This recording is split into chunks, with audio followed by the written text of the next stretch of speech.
Kampus Bisnis GoFood volume 20 dengan tema Kualitas Servis yang Baik Bikin Bisnis Kuliner Ramai Dilirik.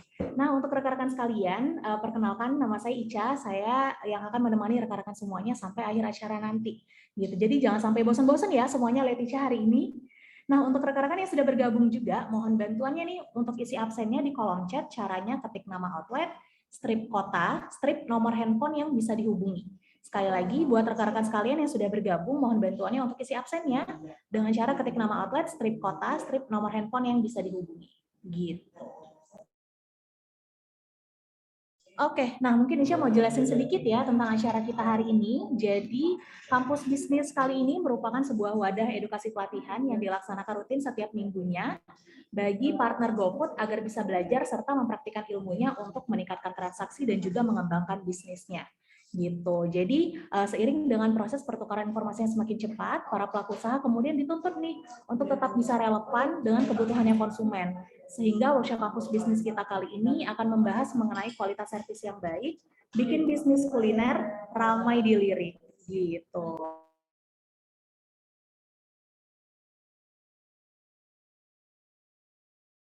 Oke, nah tentunya hari ini Cia nggak sendirian ya rekan-rekan sekalian, tapi juga ditemenin sama narasumber kita, speakers kita yang keren-keren banget nih. Yang pertama ada Ibu Ernawati Diah Martanti, ini pemilik warung Opa Bay. Halo Ibu Erna, mungkin boleh disapa Halo, dulu nih Bu, rekan-rekan partner siang. kita yang sudah hadir hari ini.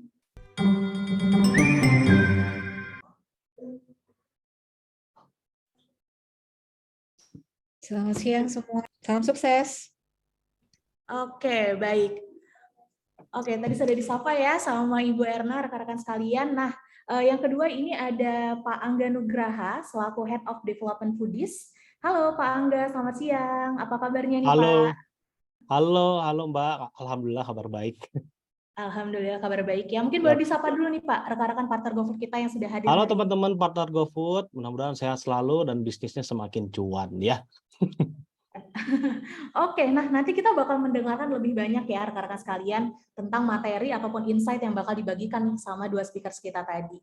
Tapi sebelumnya Ica mau kasih tahu dulu informasi, jadi buat rekan-rekan sekalian nanti kalau ada pertanyaan, kita akan buka sesi tanya jawab gitu ya. Jadi kalau ada pertanyaan langsung aja nanti ketik pertanyaannya atau di drop pertanyaannya di tab Q&A-nya kita.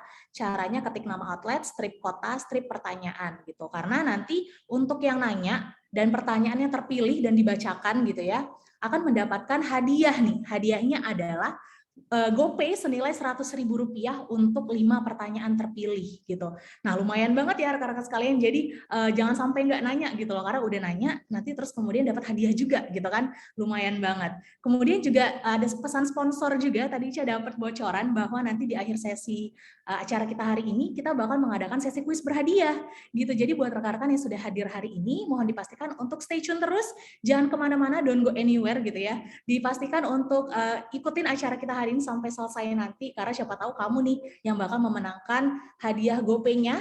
Totalnya ada Rp1 juta yang bakal kita bagi-bagikan hari ini gitu. Oke, kalau begitu langsung aja tanpa berlama-lama lagi kita langsung masuk ke materi kita yang pertama yang akan langsung disampaikan sama Ibu Ernawati Diah Martanti, pemilik dari warung Opa Bay. Nah, nanti Ibu Erna akan menjelaskan nih gimana caranya menjaga kualitas menu bisnis kuliner, terus kemudian ada beberapa SOP dan juga edukasi staff untuk bisnis kuliner gitu. Kepada Ibu Erna, apakah sudah siap nih Bu mau bagi-bagi ilmunya hari ini? Oke, Mbak, makasih atas waktunya. Oke, baik kalau begitu terima kasih Bu. Kepada Ibu Erna kami persilahkan. Oke. Assalamualaikum warahmatullahi wabarakatuh. Selamat siang semuanya. Salam sukses buat semuanya. Hari ini mungkin saya lebih berbagi ya bagaimana tahapan-tahapan yang saya lakukan gitu ya untuk membuat bisnis proses saya berjalan dengan baik dan tentunya menjaga kualitas yang bisa menjadi kualitasnya bisa terjaga dengan baik gitu. Tahapan proses menurut saya ada dua. Yang pertama yaitu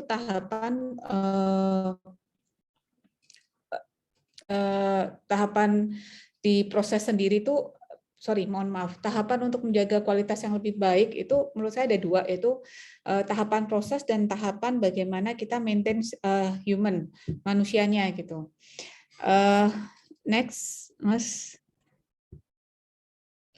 Ya, oke. Untuk menjaga kualitas menu bisnis kuliner di tahapan proses ini saya bagi menjadi 7 step, yaitu yang pertama yaitu tahapan bagaimana kita mengelola bahan baku kita. Yang kedua yaitu tahapan penyimpanan. Ketiga, tahapan persiapan proses bahan setengah jadi. Keempat yaitu tahapan memasak, pengolahan masakan menu.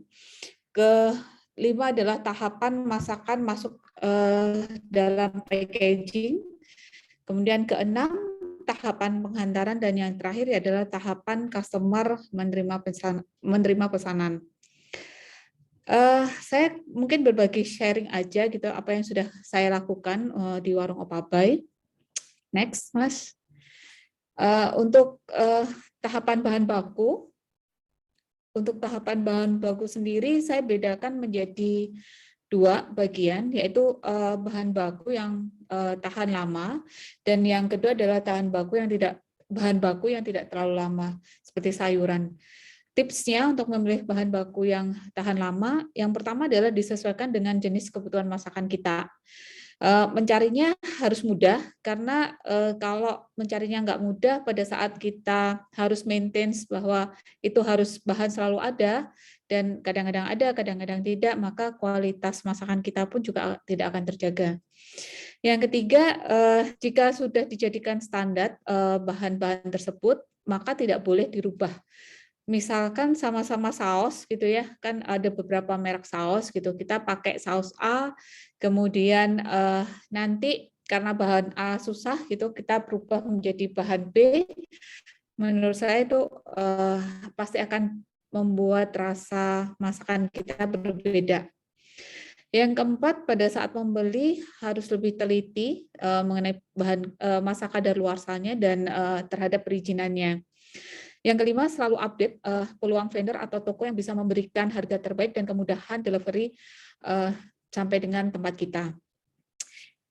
Untuk tips memilih bahan baku yang tidak tahan lama, di kami membedakan yang pertama adalah sayuran harus segar gitu ya. Misalkan kita memakai bahan wortel yang kita beli harus fresh gitu ya, karena wortel yang kemarin dijual pagi itu pasti warnanya sudah berbeda dengan wortel yang benar-benar baru aja datang dari baru aja dipetik gitu. Kalau sudah beda 1 hari aja sudah warna dan kelayuannya berbeda gitu. Kemudian bahan sayuran juga harus dibedakan gitu ya. Bisa jadi kita harus setiap hari beli karena ketahanan bahan baku tersebut, atau kita bisa beli agak banyak karena bisa lebih disimpan seperti mentimun dan lain sebagainya. Next. Oke, untuk tahap penyimpanan sendiri di kita bedakan menjadi bahan baku yang tahan lama dan bahan baku yang tidak tahan lama. Di kami yang jelas bahan baku tahan lama harus tertata rapi di rak gitu kan, dia di rak 1 ya harus tetap di rak 1, tidak hari ini rak 1 kemudian besok rak 2 gitu, karena untuk memudahkan pengambilan. Kemudian ada first in dan first out, karena sistem FIFO ini penting sekali membuat kita tidak yang dibeli belakangan terjual lebih dahulu, karena juga menjaga masa kadaluarsanya yang jangan sampai terlewat. Kemudian setiap bahan baku tahan lama dibuatkan sistem yang pencatatannya untuk pengeluaran dan pemasukan di rak penyimpanan itu tercatat dengan rapi. Kemudian penyimpanan harus tertutup rapat dan bersih, bebas dari hama, itu yang paling penting. Kemudian untuk bahan baku yang tidak tahan lama, kita disesuaikan tempat penyimpanan dengan tingkat keawetannya, mau disimpan di mana, di kulkas misalkan atau di freezer, dan tingkat derajatnya harus diukur sesuai dengan kebutuhan. Kemudian sistem FIFO dan temperatur kulkas juga harus diperhatikan sehingga kualitas sayur kita sangat terjaga. Untuk tahap persiapan bahan baku menjadi bahan setengah matang, yang perlu diperhatikan adalah next Mas.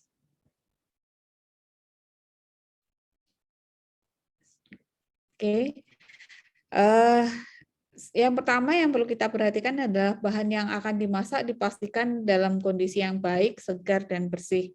Ada beberapa bahan yang kita perlu teliti, misalkan penggunaan brokoli. Kadang-kadang ada musim-musim tertentu yang brokolinya banyak ulat gitu ya, maka harus diperhatikan bagaimana persiapan sebelum itu dijadikan menjadi masakan. Kemudian bahan setengah matang atau racikan bumbu itu selalu dibuat takaran khusus gitu ya, dibuat ukuran, kemudian dibuatkan menjadi satu buku resep gitu ya, yang tercatat dan secara secara detail gitu ya. Karena kalau misalkan kita ganti koki, kita tidak tergantung kokinya karena memang resep masakan itu dari kita gitu. Kemudian selanjutnya adalah waktu pengolahan bahan. Untuk menyiapkan juga harus dibuatkan standar, diukur gitu ya, karena beberapa bahan mungkin hanya memerlukan misalkan digodok dalam hitungan hanya berapa menit, ada yang butuh waktu yang lama atau butuh waktu yang cepat, itu juga harus diperhatikan sehingga kualitas warna dari bahan makanan yang kita buat itu baik. Kemudian karyawan harus selalu menjalankan proses sesuai standar karena sudah ada resep, jadi tidak boleh memberikan ukuran-ukuran atau takaran-takaran yang di luar yang sudah kita buat.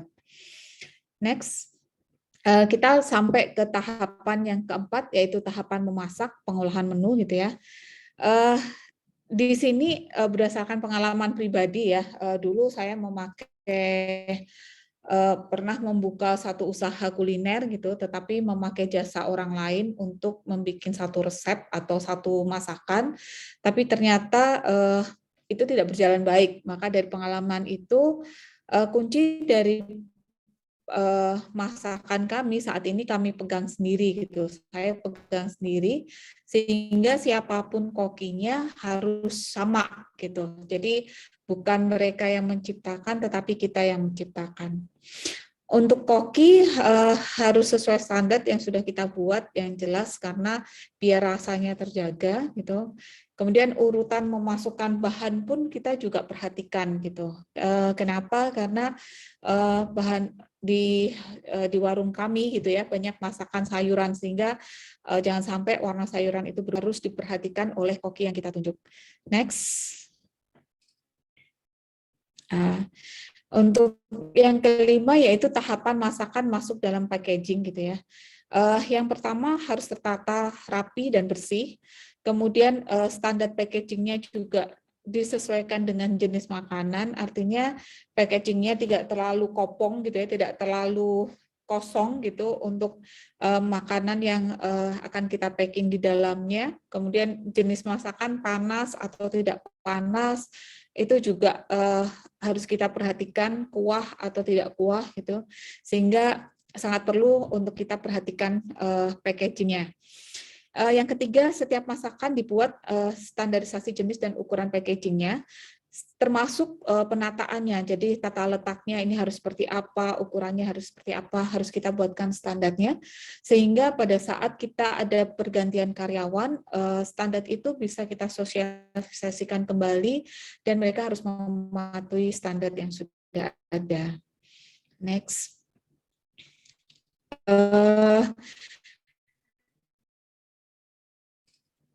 Untuk tahapan yang keenam adalah tahapan penghantaran gitu ya. Di tahapan ini memang menurut saya kita hanya bisa untuk meminta tolong ke Bapak driver gitu ya agar packaging yang kita gunakan, kemudian masakan yang kita telah buat itu sampai dengan aman di customer gitu. Jadi karena sudah di luar area kita, hal ini kita buat standar kalau di warung kami, yaitu mengucapkan terima kasih dan pesan kepada Bapak driver, tolong diantar makanan ini sampai dengan customer dengan selamat gitu. Yang perlu diperhatikan adalah pada saat kita mungkin perlu diperhatikan tingkat keamanan packaging pada saat dibawa gitu ya. Terus kemudian juga packaging yang kita gunakan harus ramah lingkungan. Next. tahapan terakhir yaitu tahapan customer menerima pesanan gitu ya. Di sini slide berikutnya, oke. Di sini customer harus menerima dalam kondisi fresh. Karena disitulah kualitas masakan kita benar-benar akan dinilai oleh customer gitu. Jadi kalau tahapan semua yang 1 sampai dengan 6 ini sudah kita buat gitu ya dan kita jalankan, rasanya pada saat customer ini menerima masakan atau pesanannya itu juga akan merasa senang, karena kalau di kami masakan wajib diterima di customer itu masih kondisi yang fresh gitu ya, jadi tidak berubah warna, masih panas, masih hangat gitu, sehingga dan harus tertata rapi gitu. Itu. Kemudian yang kedua, packaging saat diterima masih dalam kondisi oke, jadi packaging yang kita gunakan juga harus diukur tingkat ketebalannya, tingkat keamanannya, sehingga jangan sampai pada saat customer beli beberapa jenis masakan gitu ya, kemudian kita penataan yang tidak bagus, sehingga yang paling bawah bisa resiko kardusnya bisa tidak dalam kondisi bagus lagi segala macam. Itu makanya kita harus perhatikan tata letak di situnya. Kemudian pada saat customer menikmati atau membuka pesanan itu benar-benar mereka wah masih oke gitu, maksudnya masih kelihatan dari segi warna segala macam. Bahkan pada saat mereka menikmati, yang jelas pasti rasa harus membuat mereka kangen untuk kembali lagi. Oke. Di warung Obabe sendiri, next. Oke. Di warung Obabe sendiri tahapan untuk manpower-nya, yang pertama adalah karyawan diberikan SOP yang sudah kita buat gitu ya. Bukan hanya 1 kali mereka diinformasikan, tapi beberapa kali SOP yang harusnya mereka jalankan itu dievaluasi. Di kami biasanya ada evaluasi 2 mingguan dan ada evaluasi 1 bulanan, kemudian ada evaluasi 3 bulanan. Di mana karyawan bukan hanya sekedar tahu, tetapi harus paham, kemudian juga harus dilakukan kontrol secara berkala, sehingga SOP ini benar-benar sudah melekat pada jiwanya gitu ya, tidak lupa gitu. Kadang-kadang kalau hanya kita memberikan 1 kali atau 2 kali, mereka ada tahapan-tahapan yang kelewat atau terloncati gitu. Kemudian yang kedua, karyawan dibuatkan pelatihan dan standar kelulusan. Jadi setiap kali kita melakukan tes ke karyawan, itu kita buatkan bahwa nilai kelulusannya bisa lolos kalau sudah nilai 8 sampai 10 misalkan.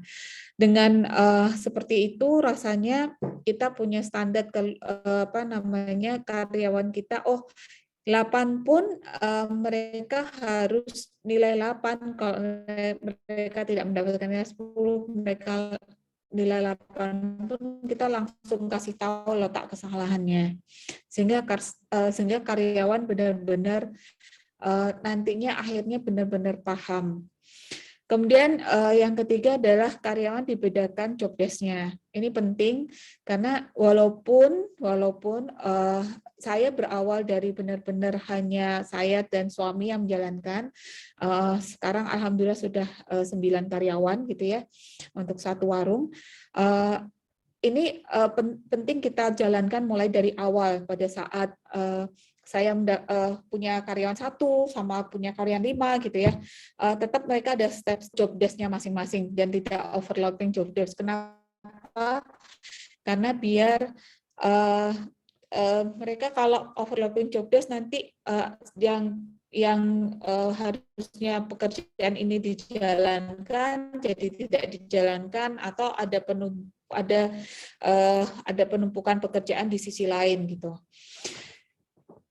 Kemudian saya selalu memberikan reward dan punishment. Reward di sini sifatnya adalah tetap efisiensi ya, tetap efisiensi. Reward ini biasanya kita kasihkan bonus, kemudian bisa jadi juga saya ajak jalan-jalan dan lain sebagainya.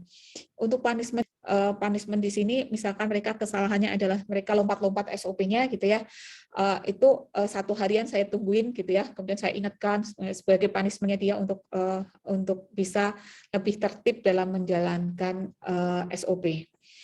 Yang terakhir yaitu kontrol silang antar bagian. Jadi biasanya kadang-kadang saya acak gitu ya shift ataupun perbagian gitu untuk saling melihat dan saling mengkontrol sehingga benar-benar karyawan ini yang pada job desk-nya paham job desk-nya, kemudian yang tidak job desk-nya juga nanti mengerti, oh kalau saya di posisi ini ternyata seperti ini pekerjaannya. Sehingga di kami mereka saling, oh setelah step mereka dan asisten koki, mereka bisa jadi bagian syarat tertentu yang sudah kita tetapkan. Itu terhadap proses yang saya jalankan gitu, karena baru awal ya, baru 3 tahun gitu ya, masih banyak kekurangan dan perbaikan yang harus saya lakukan. Semoga apa yang saya sharingkan ini bisa bermanfaat buat teman-teman semua. Terima kasih. Oke, baik. Terima kasih banyak Ibu Erna. Tadi sudah bagi-bagi insight-nya ya. Penting banget nih rekan-rekan sekalian. Tadi mungkin sudah disimak juga, Ibu Erna sudah menyampaikan gimana caranya Bu Erna menjaga kualitas menu di warung Opabai. Terus kemudian tadi juga seberapa penting sih SOP itu kan buat bisnisnya kita gitu. Terus kemudian juga tentang edukasi staff juga penting banget ya Bu Erna ya. Nah, tadi sudah disampaikan sama Ibu Erna, semuanya sudah detail. Sekarang kita masuk langsung ke sesi tanya jawab nih Bu.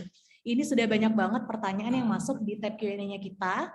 Mungkin Ica pilih beberapa pertanyaan ya yang sudah masuk. Ini pertanyaan pertama dari Morris Suhendi, Warung Bude Pecel khas Wonogiri Tajur dari Tangerang. Nah, pertanyaannya adalah untuk Ibu Erna, kalau UMKM yang masih skala kecil, SOP seperti apa sih Bu yang perlu diterapkan gitu kan? Dari yang sangat sederhana hingga yang lebih spesifik gitu. Mungkin bisa langsung dibantu jawab ya, Bu Erna? Oke, sebetulnya kalau dibilang warung Opabai mungkin juga masih skala kecil ya, makanya saya belajar benar-benar merintis dari awal gitu ya. Yang paling penting adalah semuanya tercatat gitu, tercatat artinya pada saat kita menerapkan bahwa oh tahapan membuat masakan gitu ya dalam satu resep gitu ya, itu tercatat semuanya. Misalkan bagaimana cara memasaknya gitu ya. Oh step pertama yang dimasukkan adalah ini sayurnya dulu, apa bombenya dulu, itu tercatat. Lama-lama kalau kita sudah terbiasa mencatat semuanya, maka kita akan lakukan review. Ini catatan ini masih up to date nggak sih gitu, dan catatan ini bisa digunakan enggak sih untuk karyawan yang bergabung dengan kita. Jadi sebetulnya simple aja sih saya bilang, yang penting kadang-kadang nih kita suka masak tapi kita suka nggak nakar gitu ya, yang penting masuk gitu ya, atau yang penting urutan bahan, oh yang misalkan kita buat capcay gitu ya, oh yang penting semuanya masuk deh gitu, padahal untuk menjaga suatu kualitas capcay menurut saya gitu ya, itu mana dulu bahan yang harus dimasukkan, mana dulu yang terakhir, itu kan juga harus ada tahapan-tahapan.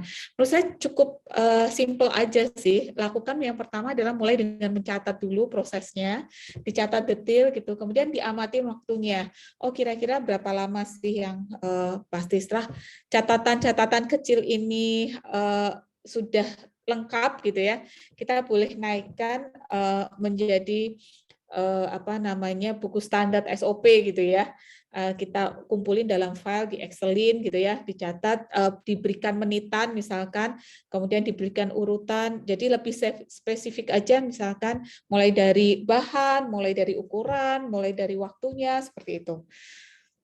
Seperti itu sih Mbak yang mungkin saya bisa bantu sharing gitu ya, karena memang kadang-kadang kita untuk mulai mencatat itu agak susah gitu ya, tapi itu sangat penting sebetulnya.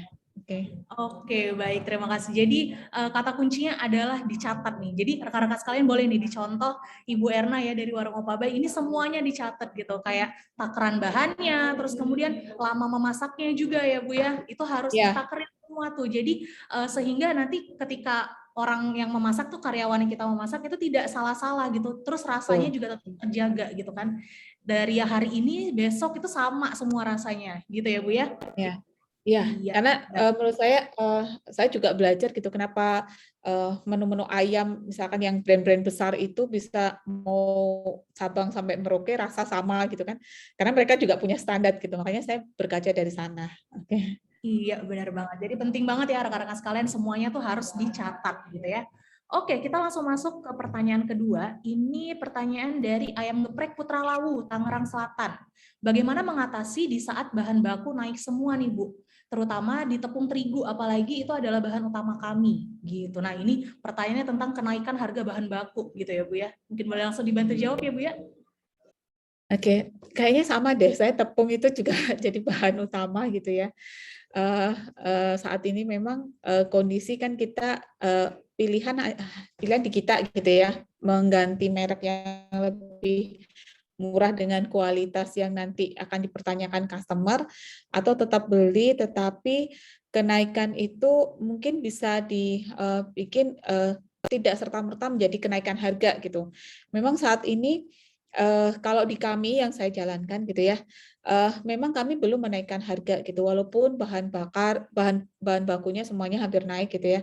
Tetapi yang saya lakukan adalah mengurangi kebocoran, efisiensi. Contoh misalkan penggunaan tepung, misalkan tepung yang karena kita misalkan ayam tepung gitu ya, kan tepungnya untuk carupan gitu, habis itu tepung itu kan akan jadi ngeras-ngeras, mungkin bisa dilakukan pengayakan gitu ya Mbak ya, sehingga masih bisa digunakan gitu, tetapi tanpa mengurangi kualitas yang jelas. Memang pilihan yang berat gitu. Kalau kita mau uji coba bisa sih, misalkan dengan merek yang berbeda tetapi harga yang lebih murah gitu, asal kita tes case cocok nggak tepung itu dengan masakan kita. Jangan sampai kita sudah tetapkan merubah tetapi ternyata tepung itu mempengaruhi rasa di masakan kita gitu. Saran kalau memang udah nggak kuat bener-bener gitu ya, nggak bisa nahan, mungkin bisa menaikkan harga, tetapi jangan, saya seperti itu Mbak. Halo ya, Mbak. Oke, baik. Iya, tadi sudah dijelaskan ya, rekan-rekan sekalian sudah didengar tadi jawaban dari Ibu Erna, gimana caranya untuk menyiasati nih kenaikan bahan baku gitu kan, apalagi kalau bahan baku yang naik itu adalah bahan baku utama kita gitu yang kita gunakan untuk usahanya kita gitu. Jadi tadi bisa dengan cara diakalin nih gimana caranya biar tepung yang biasa kita gunakan itu bisa tetap kita gunakan tapi mungkin diayak lagi tadi ya Bu ya pilihannya, atau efisiensinya harus benar banget, atau bisa juga kita mengganti nih sama bahan baku lain yang mungkin rasanya mirip-mirip gitu kan, cuma tadi taruhannya adalah di kualitasnya makanan kita juga gitu. Jadi kita harus pertimbangkan dengan matang gitu sebagai pebisnis ya gitu mungkin ya Bu ya. betul. Oke, Untuk naik baik. harga itu pilihan terakhir deh. Oke, baik. Terima kasih banyak Ibu Erna tadi sudah menyampaikan insight-nya, terus kemudian sudah membantu juga nih jawab pertanyaan yang masuk dari partner GoFood semua. Kita izinkan Ibu Erna untuk istirahat dulu karena kita sekarang mau move atau mau masuk ke materi yang kedua yang akan langsung nanti disampaikan sama Pak Angga dari Foodies. Halo Pak Angga, selamat siang. Halo, selamat siang Mbak Ica dan teman-teman GoFood Partners. Iya, baik, selamat siang. Nah, rekan-rekan sekalian, Pak Angga Nugraha ini adalah Head of Development Foodies. Nanti kita akan mendengarkan mengenai cara menjaga kualitas menu bisnis kuliner, terus kemudian cara bikin SOP dan lain sebagainya, gitu ya. Gimana nih Pak Angga, udah siap untuk membagikan ilmunya hari ini? Siap banget kalau buat berbagi sih baik. sekarang. Oke, baik, kalau Kalau gitu langsung gitu, aja kepada Pak Angga kami persilahkan. Oke, saya langsung share screen ya. Oke.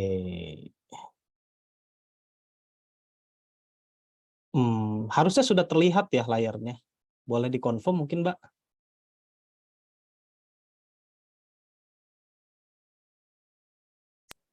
Oke, ini sudah tampil sih Pak untuk layarnya. Sudah tampil ya? Sudah tampil. Oke. Ya, Oke. sudah kelihatan. Sip, kalau gitu saya mulai ya. Halo, assalamualaikum warahmatullahi wabarakatuh. Selamat siang, selamat sore. Mungkin teman-teman yang di sana sudah menjelang sore. Senang sekali hari ini saya diundang sama teman-teman GoFood Partner untuk bisa sharing ya di workshop Kampus Bisnis GoFood volume 20 yang judulnya hari ini menjaga kualitas servis bisnis kuliner. Nah, mudah-mudahan berapa jam nih saya? 3 jam ya? Mudah-mudahan 30 menit atau mungkin 45 menit waktu ke depan saya sharing bareng sama teman-teman hari ini bisa memberikan banyak insight dan ilmu baru buat teman-teman yang saat ini sedang menjalankan bisnis kuliner dan juga mungkin saat ini sedang menemukan banyak kendala di bisnisnya terkait dengan judul kita hari ini ya. Oke, kita move kenalan dulu sebentar lah ya. Saat ini saya aktivitasnya sebagai Head of Development Foodies dan juga kebetulan saya juga pebisnis kuliner. Jadi saya pernah menjalankan bisnis kuliner dari tahun 2013 pada saat itu bersama dengan rekan-rekan dan mendirikan beberapa brand seperti Nasgor Mafia, Abnormal dan Bakso Bujangan. Dan saat ini selain aktif di Foodies sebagai Head of Development Foodies, saya juga aktif sebagai konsultan untuk beberapa bisnis kuliner UMKM ya. Saat ini sih banyaknya di Bandung gitu ya. Oke, teman-teman, sebelum kita masuk ke topik intinya ya, saya mau share dulu nih. Apa sih sebenarnya 5 faktor terbesar kegagalan dalam bisnis kuliner? Nah, sebelum kita masuk lebih jauh, nah kita coba flashback dulu ya. Jangan-jangan khawatirnya ya dari kelima faktor ini kita ada di fase ini saat ini. Yang pertama, teman-teman nih, biasanya faktor pertama ketika bisnis kuliner gagal itu adalah standar mutu nggak kejaga gitu. Mau marketingnya bagus, operasionalnya bagus, segala macam gitu ya.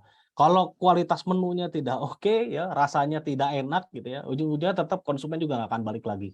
Jadi rasa, harga, strategi marketing, operation dan segala macam itu pasti berimbang, pasti dibutuhin. Tapi hati-hati, namanya bisnis kuliner, makanan enak itu penting gitu. Terus yang kedua ya, pelayanannya minus gitu ya. Wah, saya udah bayar nih ya, kata konsumen, tiba-tiba pelayanannya jelek ya. Apalagi sedikit-sedikit zaman sekarang ya, konsumen tuh seneng banget viral-viralin gitu ya. Ada pelayanan jelek menyakitkan hati konsumen diviralkan gitu kan ya. Yang berat adalah nanti brand kita yang rusak. Nah, ini hati-hati nih ya sama pelayanan. Yang ketiga nih, nggak punya inovasi. Nah, ini problem juga sama. Karena ketika kita berbisnis, kita jangan sampai lupa bahwa bisnis itu kita nggak sendirian ya. Pada saat berbisnis kita itu selalu ditemenin sama yang namanya kompetitor. Jadi jangan asik sendiri, jangan senang sendiri, jangan lupa bahwa ada harimau-harimau di luar sana yang setiap hari, setiap saat bisa mencengkram kita kapanpun tanpa kita sadari. Hati-hati ya. Jadi inovasi itu penting untuk kita tetap relevan dengan konsumen, dengan tren, dan juga dengan penuhnya serbuan kompetitor saat ini. Terus yang berikutnya nih, ini penting, ini jadi salah satu pembahasan utama kita hari ini juga, cleanliness. Apa aja sih cleanliness? Pokoknya segala hal yang berkaitan dengan atribut kebersihan, baik itu kebersihan makanan, material ya, material itu misalnya peralatan yang digunakan misalnya gitu ya, atau kebersihan outlet secara keseluruhan, dapur gitu ya. Itu juga akan berpengaruh. Banyak bisnis-bisnis kuliner yang tumbang ya, salah satunya karena kasus-kasus konsumennya makan terus keracunan. Itu problem utamanya tidak jauh ya, permasalahannya dari kualitas kebersihan yang tidak terjaga ya, dari area produksi. Yang akhirnya ketika makanannya sampai perut konsumen, akhirnya itu penuh bakteri dan akhirnya membahayakan. Hati-hati teman-teman, kondisi-kondisi seperti ini bisa mengancam kita hukum pidana loh, apalagi keselamatan konsumen ya, gitu. Nah yang terakhir biasanya rencana bisnisnya tidak matang, sehingga bisnis itu berpotensi sangat besar sekali untuk bisa jadi gagal. Nah dari kelima faktor terbesar ya kegagalan dalam bisnis kuliner ini, ada 3 faktor ya yang sebenarnya sangat relevan dengan judul dan pembahasan kita hari ini. Jadi ini yang akan kita coba deep dive lebih dalam biar teman-teman juga bisa mengerti dan paham why-nya apa gitu ya. Terus how to-nya seperti apa. Udah tahu nih, wah kenapa sih ini penting gitu ya. Terus kalau sudah tahu ini penting, bagaimana mengimplementasikan strategi-strateginya biar nggak kejadian nih 5 faktor yang membuat bisnis kuliner gagal ini ada di saya gitu ya. Oke, kalau ngomongin ketiga faktor ini sebenarnya hanya akan bisa diselesaikan dengan ini teman-teman, service excellence ya. Nah, jadi yang akan saya bahas itu sebenarnya lebih banyak nanti di komponen-komponen service excellence apa saja yang dibutuhkan untuk meminimalisir resiko 3 faktor tadi terjadi di bisnis kita. Oke, kita bedah dulu satu-satu teman-teman ya. Nah, mungkin teman-teman saat ini sedang mengalami ini, kualitas menu tidak konsisten ya. Kalau ada, boleh tuh raise hand di kolom chat ya, sambil bertanya nih.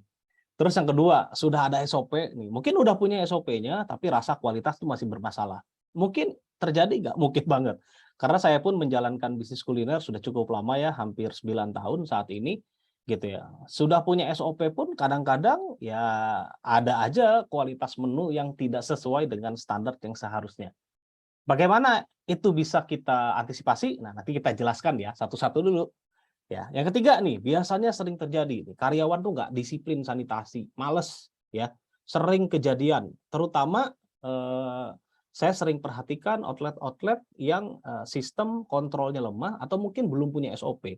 Nah, teman-teman bayangkan di perusahaan F&B yang cukup besar masih sering ditemukan karyawan yang malas melakukan sanitasi. Padahal kita tahu perusahaan F&B yang cukup besar pasti mereka sudah punya sistem, pasti sudah punya SOP. Itu aja masih aja ada yang melanggar.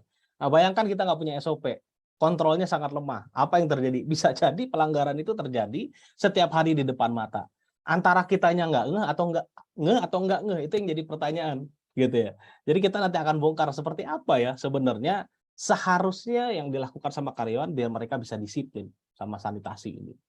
Gitu. Nah, terus yang keempat, nah biasanya problemnya ini, buntu cari ide dan insight untuk akhirnya bisa menyelesaikan banyak problem. Karena terlalu banyak problem, ya. Karena terlalu banyak problem yang ada di lapangan, akhirnya dia miskin inovasi. Nah, inovasi ini kan menjadi salah satu hal yang tadi menghambat perkembangan bisnis teman-teman kalau nggak punya inovasi. Nah, sebenarnya dampaknya apa sih kalau misalnya keempat hal ini terjadi di bisnis teman-teman? Yang pasti yang pertama ya konsumen udah pasti ngomel-ngomel. Kalau makanan nggak enak, kualitas jelek, siapa yang ngomel-ngomel gitu ya. Teman-teman pun kalau misalnya jadi konsumen suatu saat pergi makan di tempat orang lain gitu ya, ekspektasinya tidak dipenuhi pasti kan kesel ya, ngomel-ngomel. Akhirnya jadi komplain gitu ya. Terus akhirnya makanannya nggak enak karena tidak dibuat sesuai SOP. Terjadi. Apalagi kalau nggak punya SOP. Sudah punya SOP aja bisa terjadi begini loh. Gitu ya. Nah, atau ini, potensi kontaminasi silang. Karena apa? Tidak hygiene. Sama yang terakhir, ujung-ujungnya dampak dari semua problem yang terjadi adalah brandnya ditinggalin sama konsumen. Sehingga sebenarnya teman-teman hari ini saya cukup senang sekali dan kita patut bangga dan cukup harus bisa memberikan ucapan terima kasih sebesar-besarnya nih sama teman-teman GoFood karena sudah memberikan kesempatan untuk kita belajar lebih banyak gitu ya. Baik dari teman-teman yang sudah berpengalaman atau dari ekspertis sebelumnya. Karena apa? Karena itulah pentingnya ilmu dan skill di dalam mengelola bisnis kuliner gitu ya. Jadi ngelola bisnis kuliner nggak hanya ngelola asal ngerti tahu action gitu ya. Nggak seperti doang gitu ya. Tapi untuk membuat bisnis ini sustain, untuk membuat bisnis ini growth gitu, untuk membuat bisnis ini tetap profit, kita harus mesti paham ilmu dan skill dalam mengelola bisnis kuliner.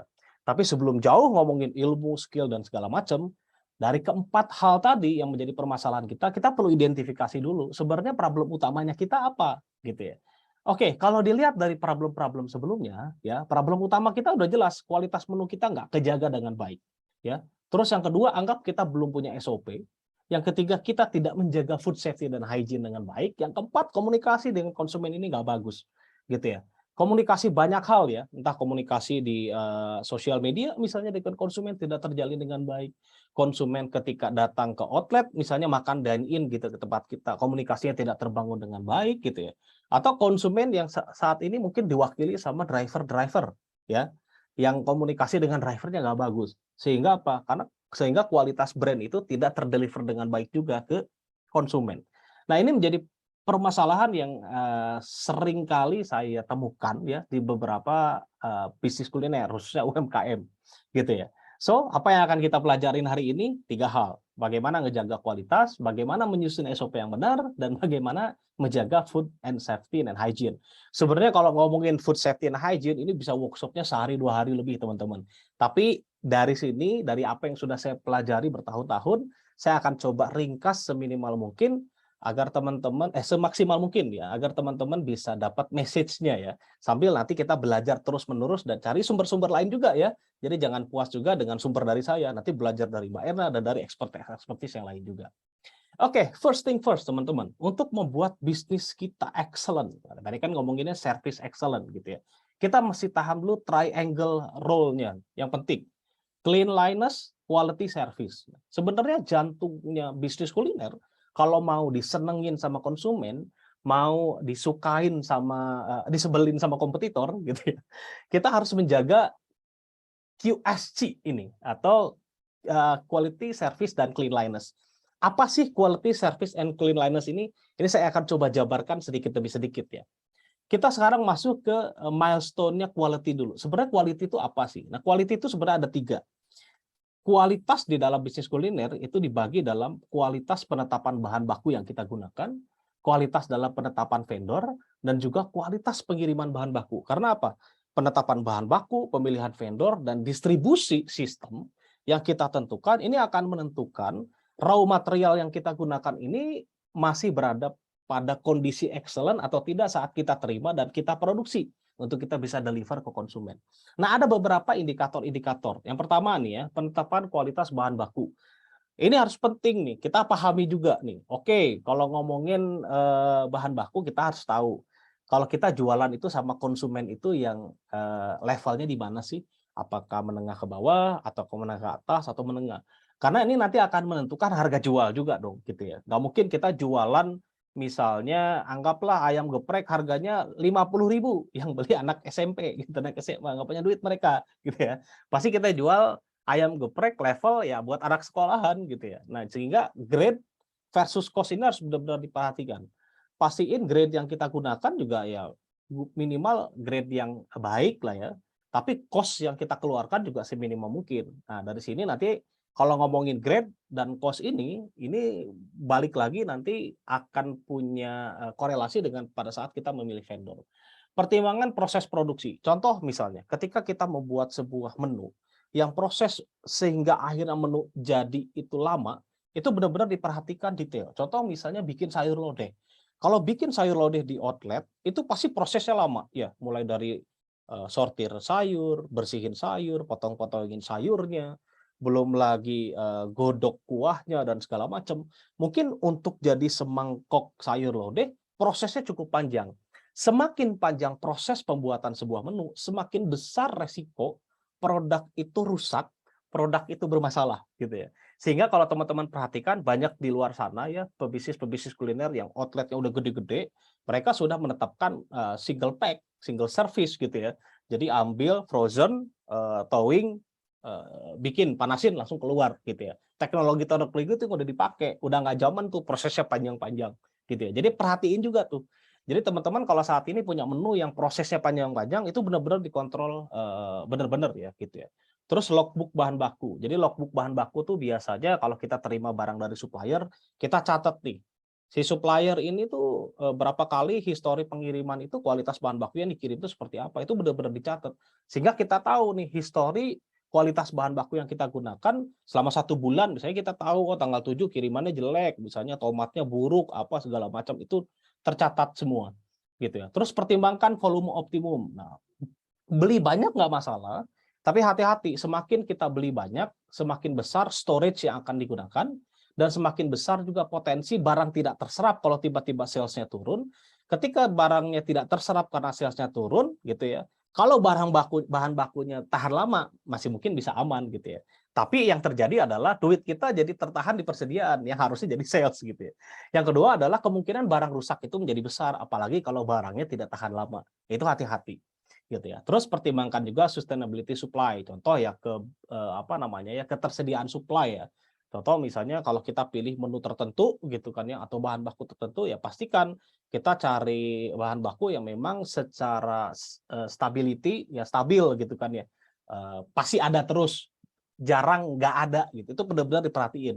Karena kalau tiba-tiba konsumen ternyata suka punya produk itu dan itu jadi produk andalan kita, tiba-tiba suatu saat nggak ada, ya konsumen akan cari atau pindah ke kompetitor. Nah itu hati-hati. Terus yang kedua nih, pemilihan vendor juga penting ya, dari mulai bahan baku, sustainability-nya gitu ya. Bahan bakunya udah bagus, tapi ternyata ketika kita nambah cabang, 3 cabang, ketika penjualan kita naik, dia tidak bisa memenuhi kuantiti yang kita mau, ya berat juga gitu ya. Jadi hati-hati pada saat memilih supplier juga pertimbangkan capability untuk growth-nya. kira-kira 2 tahun lagi kita akan buka berapa cabang. Nah, kalau kita akan buka berapa cabang, kebutuhan kita akan dikali berapa. Nah, kira-kira si supplier ini akan mampu atau tidak. Itu hati-hati. Nah, kredibilitas vendor sama harga yang kompetitif, itu teman-teman pasti sudah kebayang lah ya. Kita nggak mau dong dapat vendor yang nggak punya kredibilitas gitu ya. Dan kita juga pasti ingin dapat vendor dengan harga yang terbaik. Ya. Terus yang ketiga nih, berkaitan dengan proses pengiriman bahan baku. Nah, benar-benar perhatikan schedule pengiriman, lead time, waktu kirim, sama cold chain. Contoh nih misalnya schedule pengiriman. Dalam 1 hari kita butuh misalnya anggapannya lah, misalnya 15 kilo telur misalnya. Berarti kalau 15 kilo telur dalam 1 hari, per 10 hari misalnya kita butuh 150 kilo. Pertanyaannya adalah, apakah ketika beli telur itu harus langsung 150 kilo datang di hari yang sama? Atau kita bisa beli cicil, misalnya per 3 hari, per 4 hari, atau per 5 hari misalnya gitu ya. Tapi sekali belanja, contoh misalnya belanjanya hari Senin, minta dikirim, diantar di hari Rabu, di hari Jumat, di hari Minggu, di hari Selasa depannya gitu ya. Nah, jadwal-jadwal itu mesti dipikirin teman-teman. Jadi jangan sampai kita beli ya, ternyata kebutuhannya cuma 10 kilo dalam sehari, udah dikirimin tuh 150 kilo untuk kebutuhan 10 hari dalam 1 hari. Nah, itu hati-hati karena potensi barang rusak besar, barang hilang besar gitu ya, dan segala macam. Jadi better jadwal pengiriman juga menjadi salah satu concern yang cukup penting untuk dipertimbangkan. Selain itu adalah perhatikan cold chain, apalagi teman-teman yang jualan produk barang-barang fresh ataupun daging ya, protein. Itu karena rantai dingin itu sangat penting, apalagi untuk produk-produk dagingan gitu ya.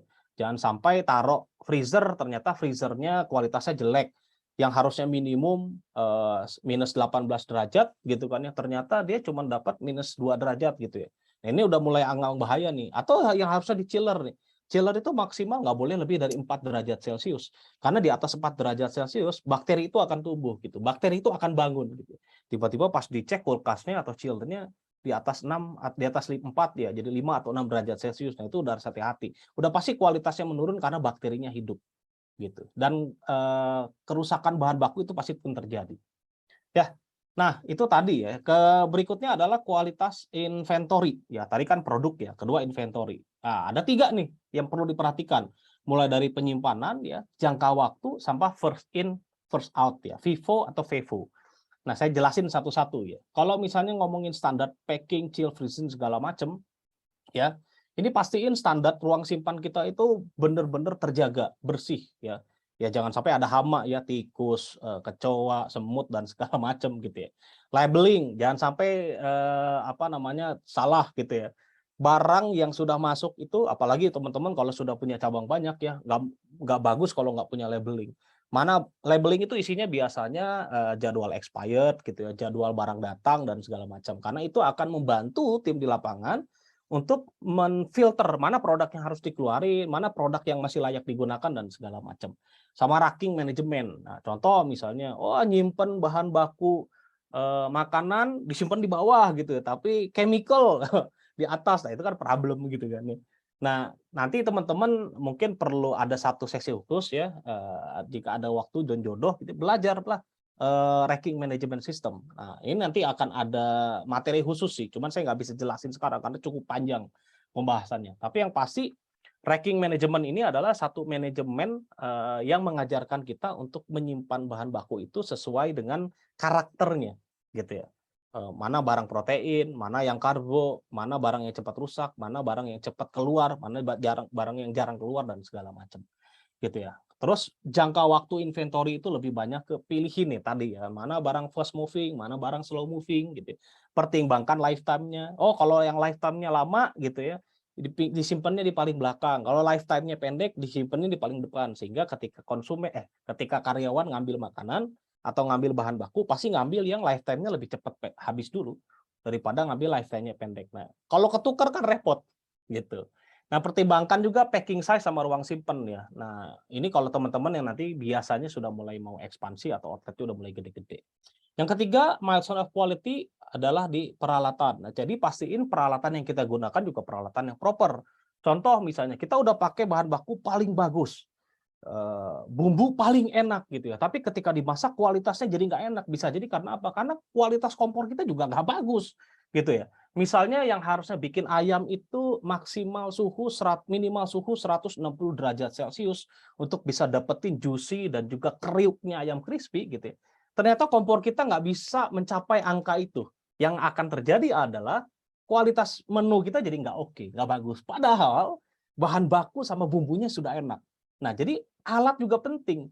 Jadi tidak selalu makanan itu nggak enak karena bahan bakunya. Bisa jadi alat yang membuat produknya juga memang tidak sesuai dengan kapasitas yang seharusnya. Hati-hati di situ. Nah, yang berikutnya adalah proses mulai dari makanan disiapkan, terus proses makanan dibikin, sampai makanan disajikan ke konsumen. Nah, ini kaitannya dengan pastiin karyawan itu paham SOP-nya gitu ya.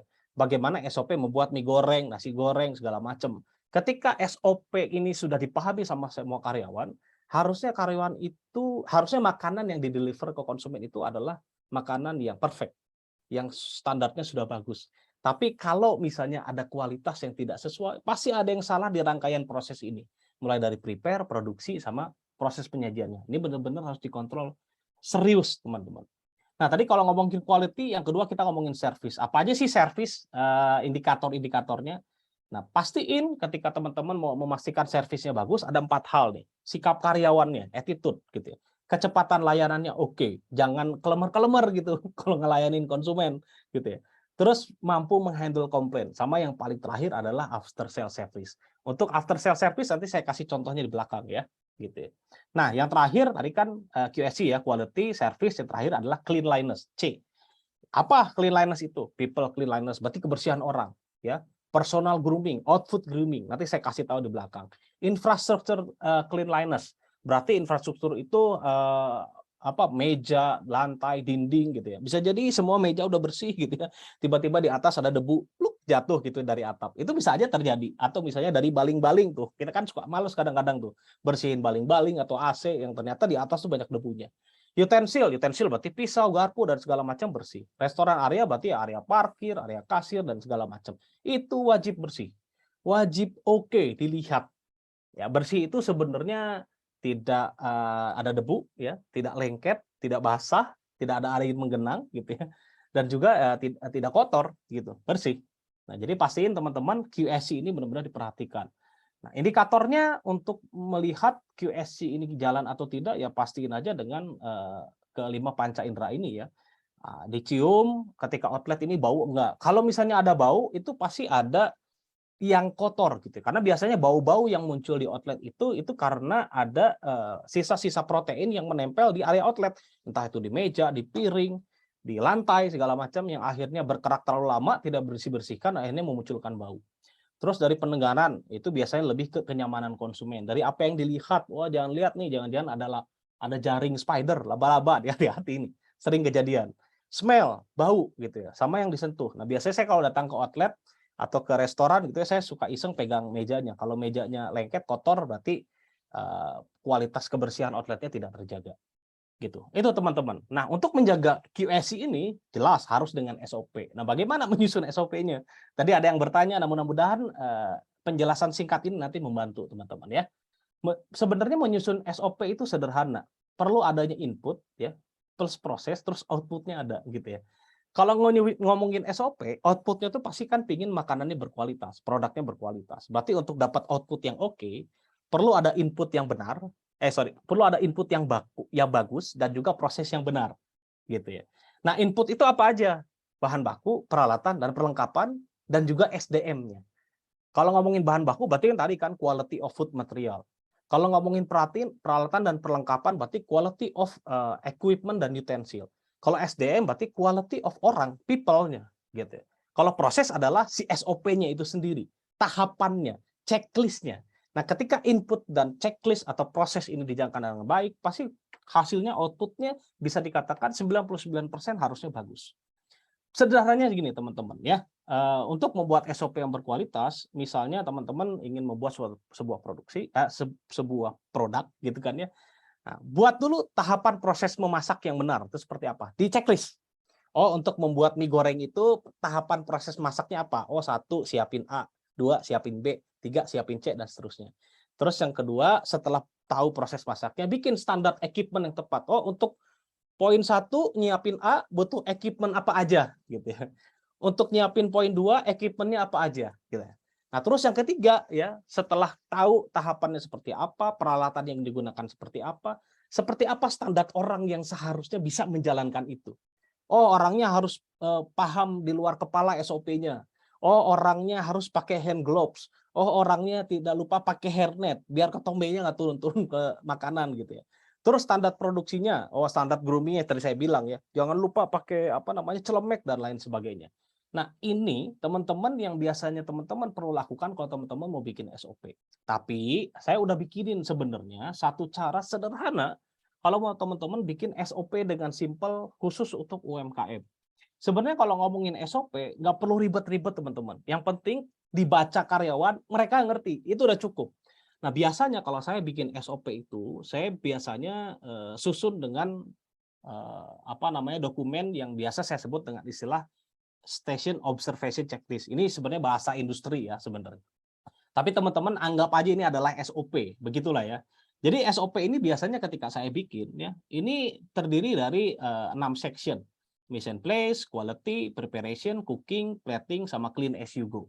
Nah, biasanya mission place ya dan clean as you go ini mirip sama karena ini lebih ke persiapan yang perlu dilakukan dan terakhir adalah apa yang perlu dilakukan setelah beres gitu ya. Nah, biasanya ini sama. Yang membedakan isinya itu adalah di quality, preparation, sama cooking, plating. Karena setiap menu itu kan pasti membutuhkan standarisasi kualitas, preparation, cooking, sama plating yang beda-beda gitu ya. Quality, oh bahan baku tidak expired, bla bla bla bla. Ini ditentukan di sini.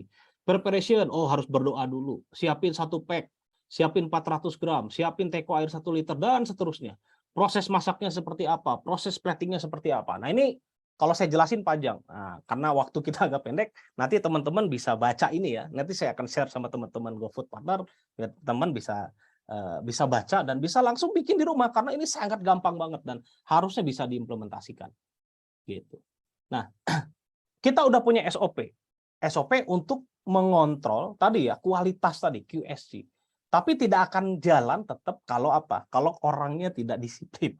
Jadi kalau ngomongin bisnis kuliner itu ngomongin apa ya istilahnya people business gitu ya. Jadi ujung-ujungnya orang yang harus di-maintain gitu. Nah, sebenarnya ada 2 cara sih. Kita harus tetapkan personal grooming yang bagus gitu ya. Personal grooming itu apa? Ini saya kasih contoh-contoh aja ya. Saya kalau sama karyawan saya harus begitu. Kamu harus sikat gigi ya gitu. Jadi kalau gua datang lihat muka lu gitu.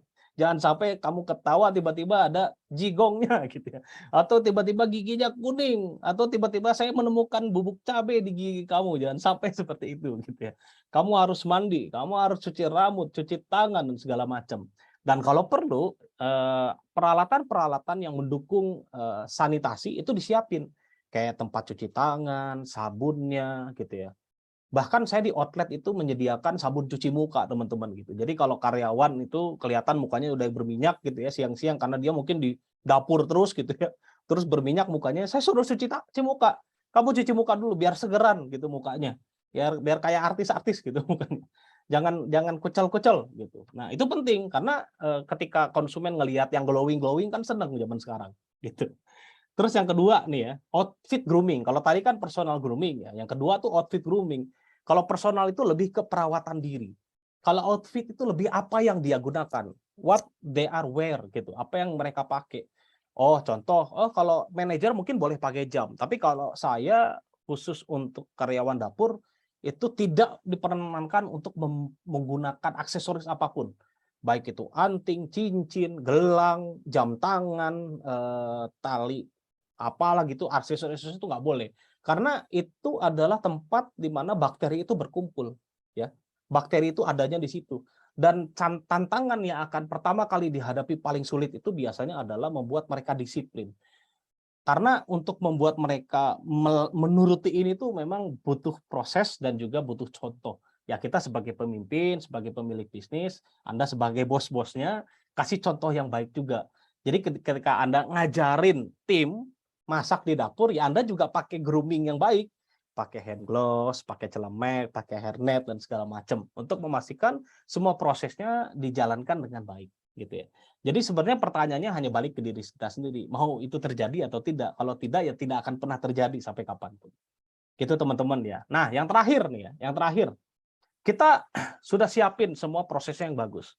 Tapi tidak lupa, ujung-ujungnya service excellence itu penting. Kita paham ya. Customer journey itu seperti apa sih? Mulai mereka datang sampai mereka akhirnya mau balik lagi. Pahami ini ya, pastiin mulai dari awareness sampai mereka akhirnya mau beli lagi. Nah, sebenarnya kalau mau memahami itu ya, simpelnya adalah kita harus pahami 5 pintu transaksi ini. Pastiin konsumen yang datang, which is itu adalah new konsumen, konsumen baru ini dia mau membeli lebih banyak, mau membeli lebih sering, mau membeli berdasarkan rekomendasi ke teman-temannya. Jadi dia harus mau rekomendasiin produk kita ke teman-teman yang lain. Nah, disitulah kunci bisnis berkelanjutan yang terjadi. Itulah yang dinamakan kepuasan konsumen. Ya. Nah, terakhir teman-teman sebelum Mbak Ica nanti ngomel, karena waktunya kelebihan ya, saya akan sharing nih after sales program. Tadi kan di-share juga sama Mbak Ica, tolong dijelasin juga pentingnya kritik dan saran dari konsumen. Nah, biasanya ini hanya akan bisa dilakukan dari apa? Dari kegiatan after sales, gitu ya. Biasanya yang sering saya lakukan itu adalah saya collect database konsumen. Jadi kalau misalnya ada teman-teman driver yang datang gitu ya, saya tanya, boleh minta nomor teleponnya nggak? Gitu. Atau konsumen yang datang dine in atau take away, saya minta nomor teleponnya. Dengan dalih misalnya kalau nanti ada promo segala macam, kita suka WA blast kok Mbak, Kak, dan segala macam gitu ya. Nah, selanjutnya kita bisa WA-in mereka. Ini contohnya yang pernah saya lakukan gitu ya. Misalnya setelah mereka datang ke tempat kita beli gitu ya, 2 hari kemudian kita WA mereka, kita minta testimoni. Nah, untuk untuk itu setelah mereka kasih testimoni, untuk kedatangan berikutnya kita kasih diskon 10% atau mungkin 15% ya, untuk teman-teman bisa dapetin pengalaman baru yang kedua di tempat kita. Nah, semakin konsumen dibiasakan datang dan beli, semakin konsumen itu dibina dengan komunikasi yang baik, konsumen itu akan lebih mudah kita akuisisi. Sehingga ke depannya harapannya bisnis kita akan berkelanjutan. Karena bisnis yang berkelanjutan adalah bisnis di mana konsumen yang sudah beli, membeli lebih banyak, membeli lebih sering, dan merekomendasikan produk kita ke konsumen yang lainnya. Itu mungkin yang bisa saya share buat teman-teman GoFood Partner hari ini, mudah-mudahan bermanfaat. Terima kasih. Oke, terima kasih banyak nih Pak Angga dikasih tahu ya. Pokoknya sudah dibagi-bagi semua nih ilmunya tentang SOP, terus kemudian tadi juga pentingnya sanitasi tadi yang Ica highlight banget ya. Gimana kita menjaga hygiene dari restonya kita, makanannya kita gitu kan. Terus kemudian juga tadi pentingnya kritik dan saran gitu ya, terakhir masukan dari konsumennya kita gitu, biar kita bisa jadi pembelajaran, biar restonya Bapak Ibu sekalian, partner GoFood semua yang hadir hari ini semakin baik gitu kan dengan adanya kritik dan saran dari konsumen gitu. Yep. Oke, kita langsung masuk ke sesi tanya jawab nih Pak. Sudah banyak sekali pertanyaan yang masuk dari tadi, nggak berhenti di tab Q&A kita. Ini Ica pilih beberapa pertanyaan. Ada dari sebelah UU Pamekasan. Izin bertanya nih Pak Angga, singkat cerita, ini ada curhatnya sedikit nih Pak Angga di awal ya. Singkat cerita, untuk saat ini kami memiliki satu tenaga kerja yang mana itu adik tetangga samping rumah sendiri. Oke, jadi tetangganya nih. Pekerjanya gitu ya. Sudah kami beritahu terkait SOP untuk pemasakan seblak.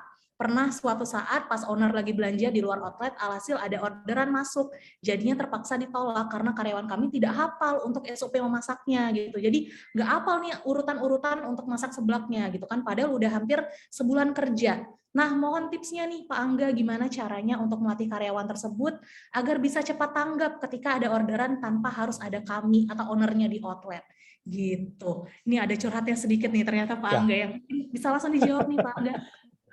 Kuncinya sebenarnya simple sih. Kalau misalnya dari ceritanya, sebenarnya banyak sekali kemungkinan problemnya. Bisa jadi yang pertama salah rekrut gitu ya.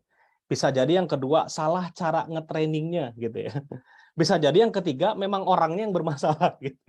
Nah, yang perlu diidentifikasi di 3 itu aja. Kalau ngomongin cara merekrut yang benar ya, contoh misalnya kita ingin punya staff yang dia itu bisa otomatis masak atau mengerjakan segala hal yang sifatnya teknis ketika ordernya nggak ada. Berarti cari orang yang udah pengalaman, sesederhana itu sih. Cari orang yang udah pengalaman masak, minimal udah bisa pernah bikin seblak. Terus kalau misalnya udah 1 bulan ya masih belum bisa, menurut saya itu problem sih. Problemnya berarti di cara trainingnya. Nah, pertanyaannya bisa jadi ini cara mentrainingnya salah gitu ya, atau ya memang orangnya sudah di-training nggak bisa-bisa. Ya saran saya sih kalau misalnya udah 1 bulan coba dievaluasi problemnya di mana, apakah tadi di rekrutmen, apakah di cara training, ataukah misalnya di orang yang bermasalah. Kalau di rekrutmen berarti next step-nya rekrutmen, kita harus belajar nih. Bapak atau Ibu sebagai pemilik bisnis harus belajar sebenarnya cara ngerekrut yang benar tuh gimana. Bisnis kuliner itu bukan hanya belajar cara jualan, tapi bagaimana cara ngerekrut orang. Cari tuh informasi-informasi ya mengenai cara rekrut karyawan yang benar. Kalau misalnya ternyata salah cara trainingnya gitu ya, cari bagaimana cara nge-training yang benar. Kalau misalnya orangnya salah, ganti aja. Cari yang lain gitu yang benar-benar siap. Tapi pastiin kalau misalnya karyawan itu belum bisa ya didampingi aja dulu gitu ya. Kecuali kalau misalnya karyawannya udah pasti bisa. Dan yang paling penting jangan terjebak dengan mindset autopilot yang terlalu barbar. Wah, autopilot barbar tuh gimana? Autopilot barbar tuh gini, ngerasa udah punya karyawan 1, sayanya bisa santai gitu ya. Justru jadi pebisnis kuliner itu nggak bisa santai saya bilang. Karena apa? Karena ketika bisnis itu dijalankan sama staff kita, pasti standar eksekusinya levelnya pasti di bawah kita. Jangan berharap standar eksekusinya di atas kita. Kecuali staff yang kita hire ya, yang jadi staff kita di outlet itu pengalaman dan ilmu bisnisnya lebih jago dari kita. Mungkin standar pengerjaannya bisa lebih. Tapi selama yang Anda hire dan Anda pekerjakan kualitasnya adalah staff yang mungkin secara wawasan di bawah Anda, jangan berharap kualitas eksekusinya akan lebih bagus dari Anda. Jadi kuncinya adalah kontrol. Gitu. Oke, baik. Jadi kuncinya adalah kontrol. Mungkin tadi sudah dicatat ya sama sebelah Ya. UU dari Pamekasan gitu jawaban dari Pak Angga. Jadi perlu diidentifikasi dulu nih masalahnya apa gitu kan di awal. Apakah Betul. memang salah kita mentrainingnya, salah bikin SOP-nya gitu kan, atau memang salah di orangnya ya Pak Angga ya. Jadi salah di karyawan tersebut gitu. Salah orang nih, jadi salah rekrut gitu ya. Jadi Iya perlu benar, benar. dicari tahu dulu gitu. Oke, terima kasih banyak Pak Angga. Tadi pertanyaan pertama sudah dijawab. Kita langsung masuk pertanyaan kedua. Ini dari Ayam Bakar Podomoro, Margahayu, Bekasi Timur. Izin bertanya Pak Angga, untuk kualitas bahan baku kita disuplai dari pedagang. Untuk kualitas mungkin bisa sama atau tidak. Gimana cara mensiasati menjaga kualitas bahan kita yang kita terima itu sesuai dengan kualitas yang kita harapkan gitu. Jadi kan mungkin dari iya benar. Silakan Pak Angga. Oke. Kalau menjaga kualitas sebenarnya kalau menjaga kualitas ingin 100% sama sih agak memang agak tricky ya. Karena kan contoh cuaca juga pengaruh gitu ya. Pakan ternak juga pengaruh gitu ya. Tiba-tiba pakan naik gitu ya, beli yang pakan kualitasnya di bawah nih supplier misalnya. Sehingga bahan bakunya yang jadi juga beda gitu ya. Tapi untuk mensiasati itu, cuman ada satu cara sebenarnya. Bikin surat perjanjian kerjasama yang yang diakui secara legal. Berarti ya harus ada materai. Sesederhana itu sih sebenarnya. Nah, kita harus kasih juga spesifikasi sama si supplier. Saya pingin misalnya ayam yang saya dapatkan itu ukuran 1,1 kilo sampai 1,3 kilo untuk parting 10 misalnya gitu. Harus per parting itu ketika dipotong misalnya maksimal 100 sampai 130 gram per pieces misalnya. Nah, sampai sedetail itu tuh. Nah, biasanya kalau misalnya itu sudah di-lock gitu ya, di-lock, harusnya kita ya minimal terjaga lah. Nggak was-was gitu ya. Nggak tiba-tiba besok barangnya jelek nggak ya gitu ya. Karena kan ada kerjasama gitu. Kalau ada kerjasama kan berarti ada hak dan kewajiban. Dan itu mengikat gitu ya. Nah, biasanya sih yang saya lakukan gitu. Mas Podomoro gitu. Oke, baik, terima kasih banyak nih Pak Angga. Jadi poinnya adalah bikin surat perjanjian gitu ya Pak ya, kalau bisa sama supplier kita gitu, pedagangnya, agar kualitasnya tetap terjaga gitu kan. Oke, ini mungkin pertanyaan terakhir nih Pak Angga yang masuk ke kita hari ini. Dari outletnya namanya The Croffle, Nologaten. Bagaimana caranya menarik hati pelanggan yang sudah kecewa nih Pak, dengan service dan quality kita yang dulu kurang bagus, tapi sekarang sebenarnya sudah kita perbaiki gitu. Nah, gimana caranya untuk menarik mereka datang lagi yang sudah kecewa tadi? Gitu. Oke. Nah, ini sulit ya kalau kata anak-anak TikTok zaman sekarang ya. Kalau kertas udah diremek-remek itu nggak akan bisa halus lagi gitu ya. Pasti mungkin bisa dimaafkan, tapi kalau beli lagi belum tentu gua mau. Jadi di satu sisi kita perlu perlu hati-hati ngajakin orang yang sudah pernah kecewa datang lagi ke tempat kita. Karena terlalu maksa juga malas, bikin orang bete gitu ya. Tapi kalau mau paling gampang itu ya soft sell aja, misalnya yang paling paling bijak itu ya minta maaf, itu yang pertama. Terus yang kedua, setelah minta maaf izinkan saya sebagai pemilik gitu ya. Jadi biasakan kalau misalnya ada konsumen yang benar-benar hard komplain, komplain kenceng gitu ya. Jangan minta karyawan yang handle the complaint gitu ya. Turun tangan langsung. Bahkan saya masih ingat ya, 2019 ada konsumen komplain itu, saya sebagai owner turun tangan juga langsung gitu ya. Jadi nggak mentang-mentang punya manajer operasional, manajer yang ngurus gitu, enggak.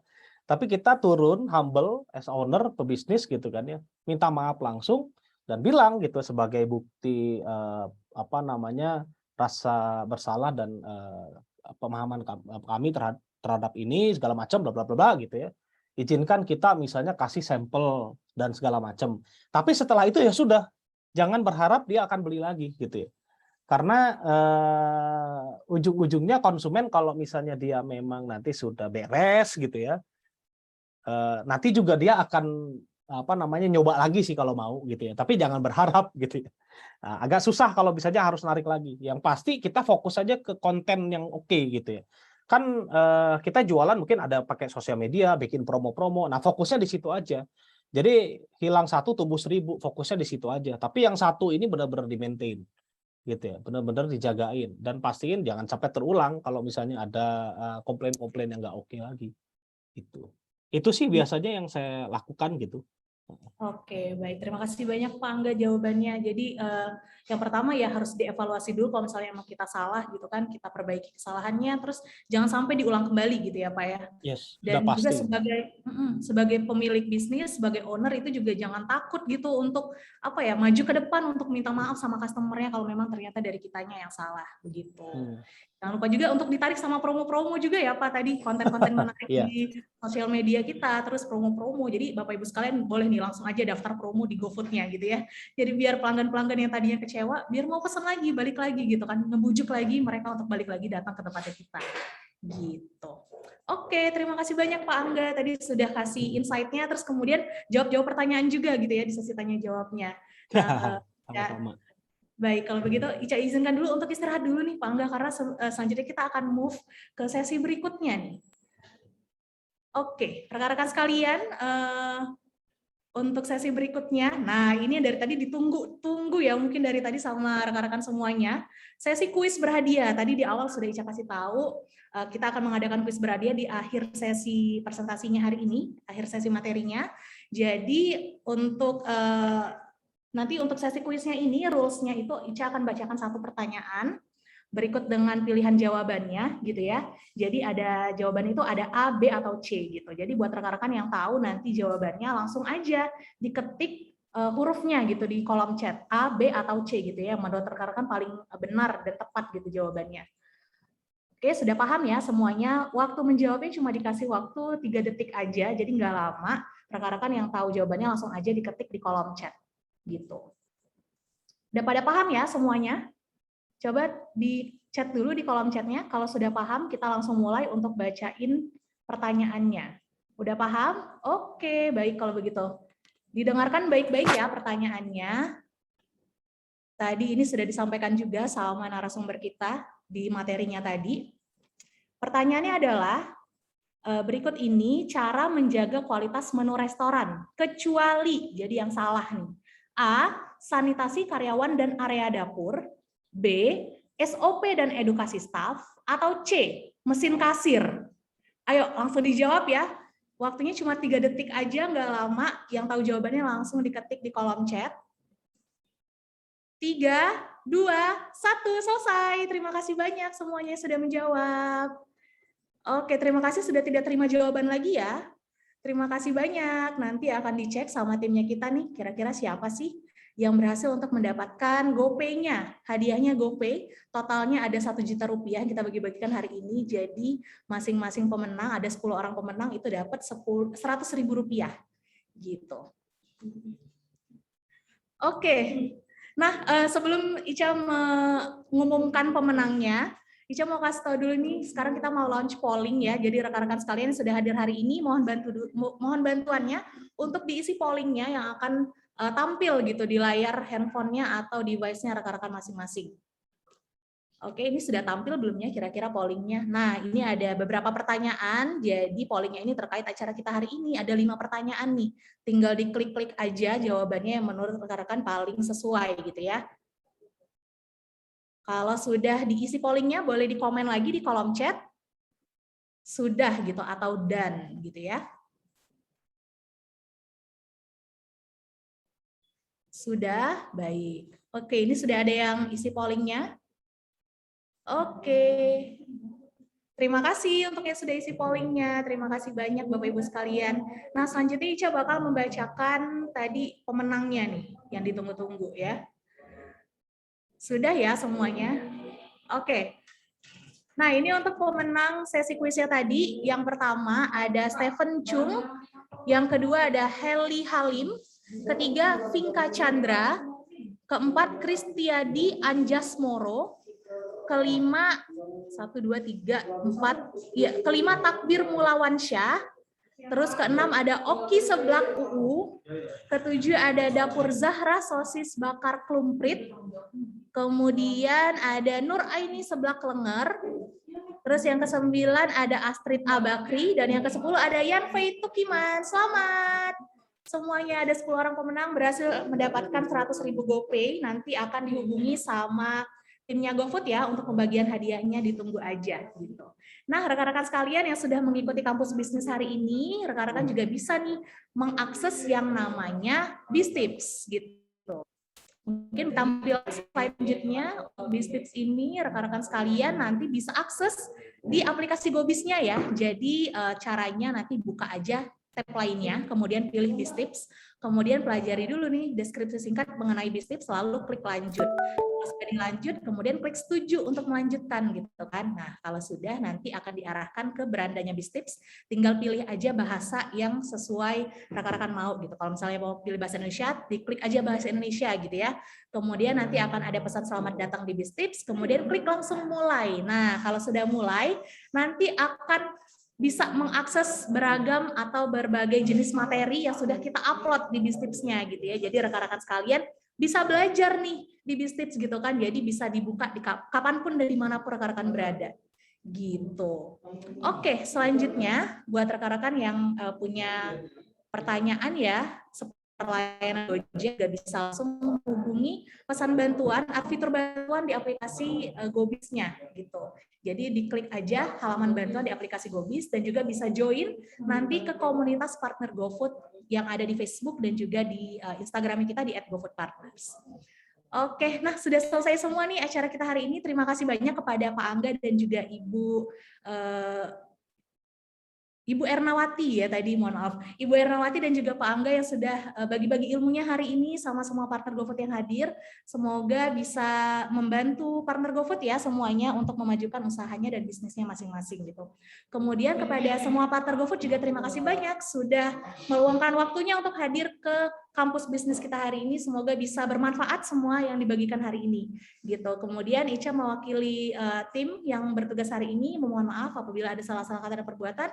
Kepada Allah kami mohon ampun. Wabillahi taufiq wal hidayah. Wassalamualaikum warahmatullahi wabarakatuh. Waspada terhadap penipuan juga ya rekan-rekan sekalian, langsung aja nanti dilaporkan penipuannya melalui link gjk.id/lapor penipuan. Gitu. Terima kasih. Terima kasih. Terima kasih banyak Pak Berna dan Pak Angga. Terima kasih.